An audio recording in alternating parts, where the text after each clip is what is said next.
If a single game could summarise the brief, yet bright, lifespan of the Dreamcast, Shenmue would handily fit the bill.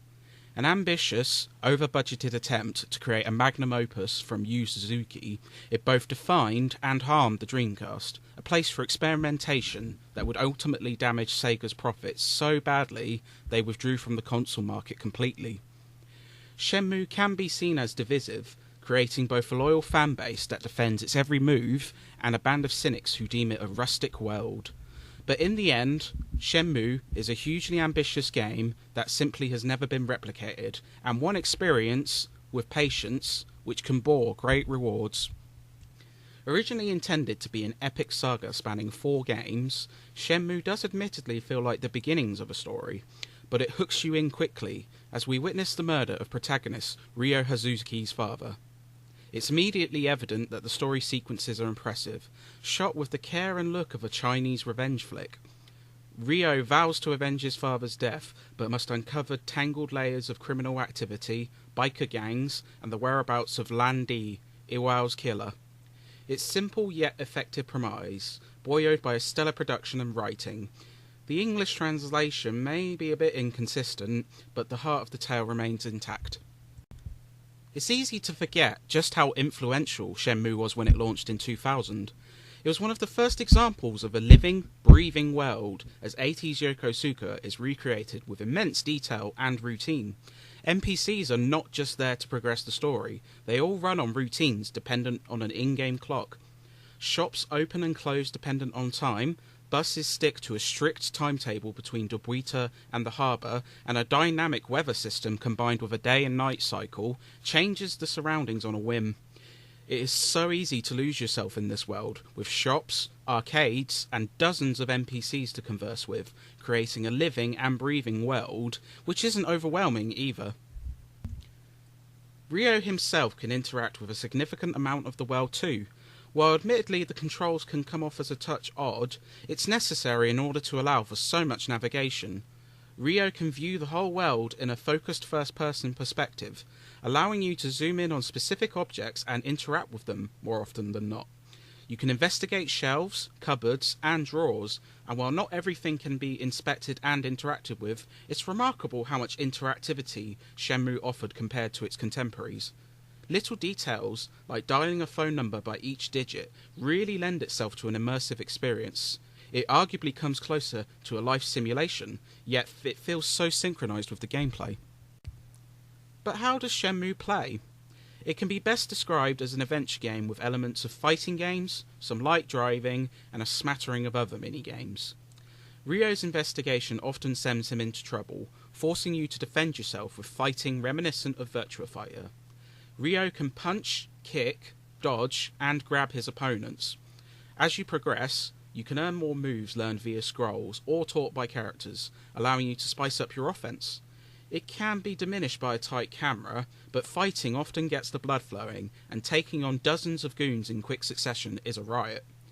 Outside of these, Shenmue also bears QuickTime events, arguably popularising them. They work well at punctuating the prominent moments.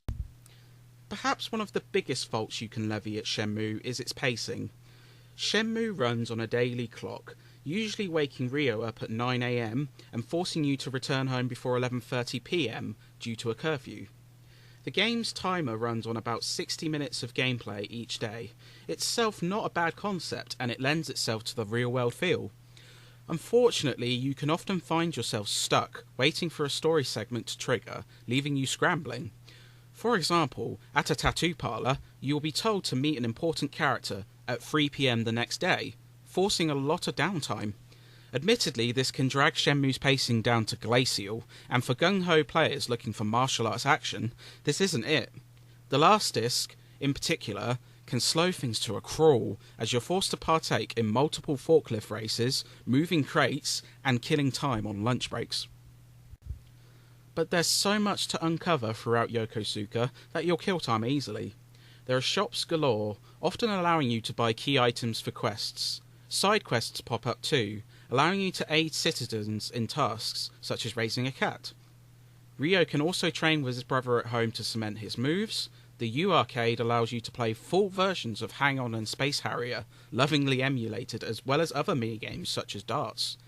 You can visit clubs and bars at night, develop friendships with the likes of Nozumi, and uncover a raft of secrets through keen exploration. Hidden items, unique cutscenes, and even an alternate ending, they can all be found. It's a game with reams of goodies, akin to something like Metal Gear Solid. The initial 20 to 30 hours to complete the game won't be enough. Shenmue is also a technical marvel. As the first of the 6th gen consoles, Yu Suzuki really demonstrated how powerful the Dreamcast was, creating a gorgeous, detailed world. There's tons of interactive details present, signs directing you around the map, telephone boxes which can be interacted with and used to ring NPCs, individual houses dedicated to specific characters, and tons of environmental objects. Though you can't explore every house, the areas available to you are startlingly interactive, allowing Ryo to pick up objects in his hands. Speaking of which, Ryo also demonstrates remarkable visual techniques with great facials which show his emotions such as frustration, tiredness, and relaxation. The only faults are some unflattering NPCs and a couple of frame rate dips here and there, but otherwise, Shenmue is a visual delight. The sound is good too, though not quite as consistent. The music is stellar though, with fantastic musical pieces which mix gorgeous oriental acoustics, Cherry Blossom Wind Dance in particular is a treat, with more experimental pieces, such as the xylophone-driven Working Man, which plays as you work at the harbour. The sound effects are top too, with realistic movement, auditory reactions, and tough combat punches. The only downside is the English voice acting, which runs the gambit from awkward pauses, inconsistent pitching, and some outright disastrous reads. It's best to stick to your regular drinking hole, if you know what I mean. It arguably degrades some of the immersion, but in the same vein as games like Resident Evil, it does lend itself to some quirky charm. Shenmue is the true example of a distinctive classic. Even nearly 2 decades after its initial release, with a myriad of games cribbing ideas that Yu Suzuki first introduced, there's never been a game quite like Shenmue. You get a deep narrative experience which does all it can to immerse you in its world, even though it can suffer from a slow pace which will push away those eager to unravel Shenmue's intricacies quickly. But, for those with patience, it will truly be a rewarding experience that deserves your attention. Father! No!